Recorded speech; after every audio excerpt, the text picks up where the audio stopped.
జగన్కి అసలు రాజకీయాల్లో కొనసాగే నైతిక అర్హత ఉందా అని అందరి మెదళ్ళు తులుస్తున్న తొలి ప్రశ్న. నేరస్తుల్ని పరామర్శించడం, మహిళలను అవమానించడం, రప్పారప్పామంటూ నరికేస్తామన్న పార్టీ శ్రేణులను ప్రోత్సహించడం, తొక్కుకుంటూ పోతామంటూ బల ప్రదర్శనలు చేయడం లాంటివన్నీ మాజీ సీఎంగా చేసిన వ్యక్తి చేసే పనులేనా అని ఇప్పుడు ప్రజలు చర్చించుకుంటున్నారు.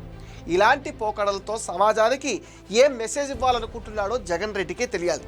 రోడ్డు ప్రమాదానికి గురై ప్రాణాపాయ స్థితిలో కొట్టుమెట్టాడుతున్న బాధితులు కనిపిస్తే మానవత్వం ఉన్న ఎవరైనా సరే వెంటనే అంబులెన్స్కి సమాచారం ఇవ్వటం, వాళ్ళని ఆసుపత్రిలో చేర్పించడం లాంటివి చేస్తారు. బాధ్యతాయుతమైన ప్రజాప్రతినిధిగా, ప్రధాన రాజకీయ పార్టీ అధ్యక్షుడిగా వ్యవహరిస్తున్న జగన్లో మాత్రం అవి మచ్చుకైనా కనిపించడం లేదు. తన ర్యాలీలో పాల్గొనేందుకు వచ్చిన తన అభిమానిని, అది కూడా తన వాహన చక్రాల కింద పడి కొన ఊపిరితో కొట్టుమిట్టాడుతుంటే కనీసం పట్టించుకోకుండా వెళ్ళిపోవటం ఒక్క జగన్కే చెల్లింది. ఇలాంటి వ్యక్తి ప్రజలకు ఏదో చేస్తాడంటే ఎలా నమ్ముతారు? ప్రమాదం జరిగిందని తెలిసి కూడా బాధితుడిని ఆసుపత్రిలో చేర్పిద్దాం, ప్రాణాలు కాపాడదామనే కనీస నైతిక బాధ్యత కూడా చూపకపోవటం చాలా దారుణం.